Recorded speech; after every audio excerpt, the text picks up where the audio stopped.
둘, 셋. 안녕하십니까. 사마에럴입니다. 김성동 교수님저 제5판 형법정론 제1회로 257페이지 로마자 3번 위법성과 구속요건과의 관계 보겠습니다. 사마에럴TV 질차 구독 추천을 부탁드리고 유튜브 구독을 권합니다. 1번에 구속요건 개념의 발달과 위법성 개념. 벨링힐의 구속요건은 범죄에 대한 객관적 가치 중립적인 기술로 이해되어 왔고, 구속요건은 이와 같이 기술된 외부적 행위에 대한 부정적 가치 판단으로 파악되어 왔다. 하지만 이러한 객관적, 외부적, 물가치적 가치 중립적인 벨링의 구속요건 개념은 변화를 겪고 있었다.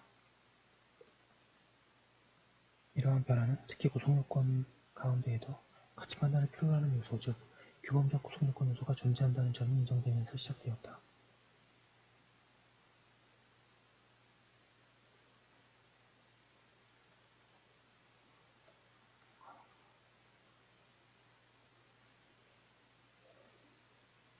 규범적 구속요건 요소가 발견됨에 따라 위법성의 전 단계인 구속요건도 행위에 대한 가치평가적 요소를 포함하고 있다는 사실이 널리 수용되었다.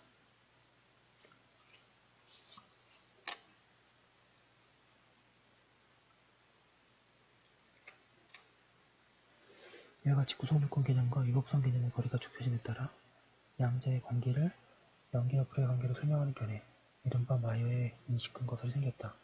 이에 의하면 258페이지 영리가 표어로는 사실로부터 불이 났다는 사실을 인식할 수 있는 것처럼 어떤 행위가 구속요건에 해당한다는 것은 당의 행위가 위법하다는 평가를 내릴 수 있는 인식 근거가 된다고 한다. 이러한 태도에 따르면 어떤 행위가 구속요건에 해당하는 것만으로 위법성이 인정되는 것은 아니지만 위법하다는 추정을 받고 그 추정을 깨뜨리는 위법성 조각 사유가 존재하고 위법성을 적극적으로 근거 지으는 요소가 예컨대 문화규범 위반 사실이 없을 때 비로소 그 행위는 위법하지 않다고 확정된다.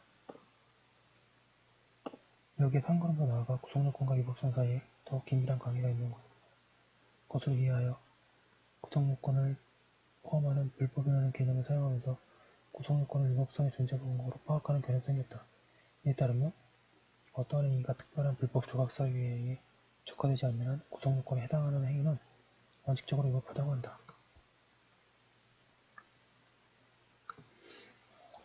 인식 근거설과 존재 근거설의 형법적 차이.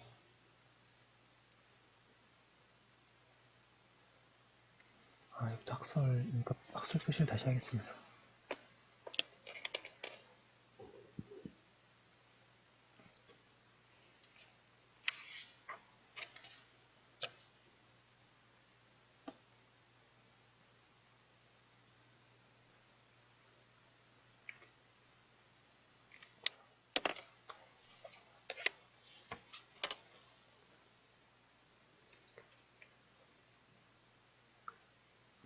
인식 근거설과 존재 근거설의 형법적 의의.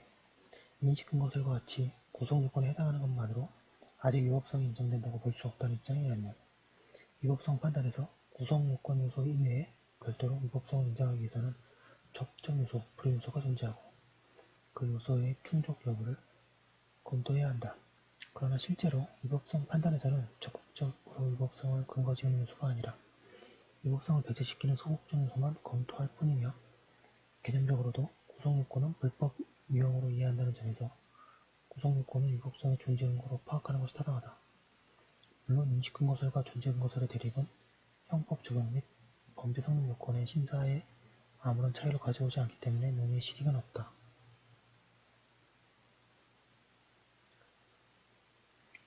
이번에 소극적 구속요건 표지 이론의 전개.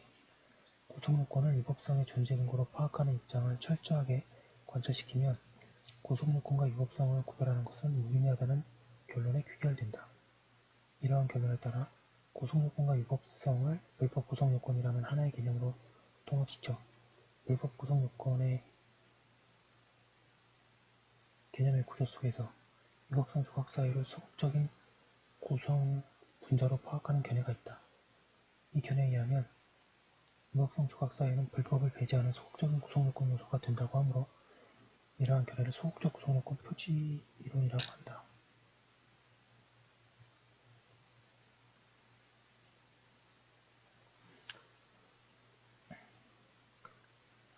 소극적 구성요건 표시로는 범죄 성립요건과 관련하여 구성요건, 위법성, 그리고 책임이라는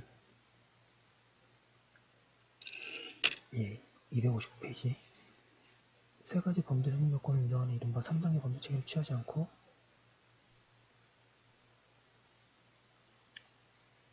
이른바 총체적 불법 구성요건과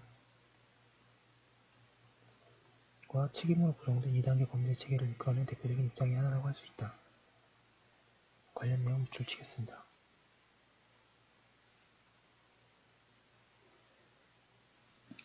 이 입장에서는 총체적 불법 구성요건은 불법을 근거지으는 적극적 구성요건 요소와 불법을 배제하는 소극적 구성요건 요소를 포함하는 개념으로 이해한다. 3번에 위법성의 독자적 의미와 3단계 범죄 체계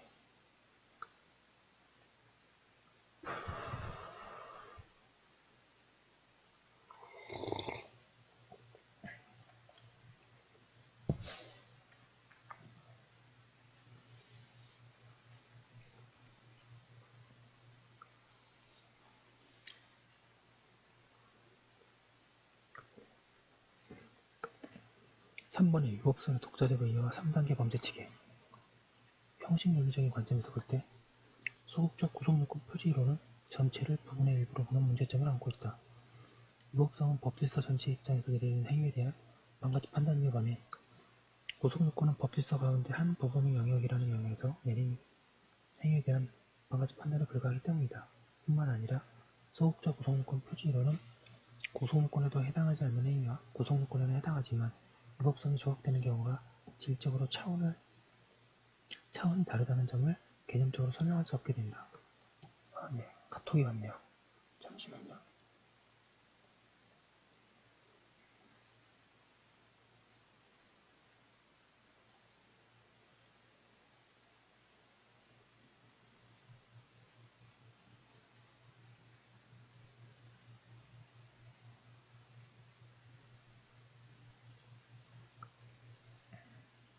만약 구성요건 해당성 판단과 위법성 조각 사유의 조각 여부에 대한 판단을 질적으로 동일한 것으로 보아 하나의 평가 단계에서 판단해버린다면 모기를 죽이는 일도 구성요건에 해당하지 않는 행위라고 하고 사람을 정당방위로 살해하여 위법성이 조각되는 경우에도 구성요건에 해당하지 않는 행위라고 말하게 되기 때문이다. 따라서 오늘날 구성요건에도 위법성과 같이 행위에 대한 부정적 가치 판단이 녹아있다는 인식을 하면서도 구성요건과 위법성의 관계에 대해서는 각 단계의 독자성을 인정하는 것이 일반적인 태도이다. 이에 따르면 위법성에 대하여 구성요건의 독자성 혹은 역으로 구성요건에 대한 위법성의 독자성을 인정하면서 범죄 성립요건을 3단계로 체계화한다.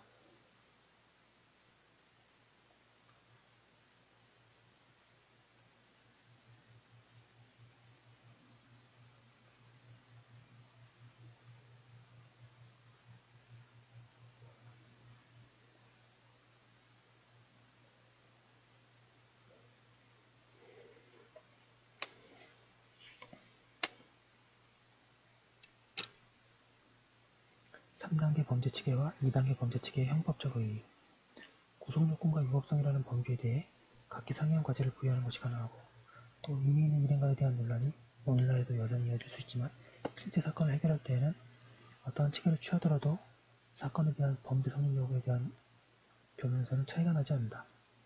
2단계 범죄 체계를 취하는 결에도 하나의 심사단계 불법 구성요건 내부에서 먼저 구성요건 해당성을 심사하고 나서 연이어 정당화 사유, 위법성 조각 사유의 충족 여부를 심사하고 있기 때문이다. 2단계 범죄 체계의 응모자들도 사례 해결 시에는 사실상 구성요건, 위법성, 책임이라는 3단계 범죄 체계의 심사 도식에 따르고 있는 것이 260페이지 따라서 양 진영을 분명히 나눈 일도 쉽지 않을 것이고 이러한 문제를 깊이 있게 다루는 일도 실이 없다. 그러나 뒤에서 살펴보겠지만 위법성 조각 사유의 전제 사실에 대한 착오 사례를 해결하는 경우에 2단계 범죄 체계와 3단계 범죄 체계는 그 결론에서 차이를 보이게 된다고 하고 있습니다. 지금 굉장히 자세하게 봤고요. 위법성과 구성요건의 관계를 봤습니다. 여기까지 하는 거 올려두고 다음에 또 더 중요한 다른 내용들 보도록 하겠습니다.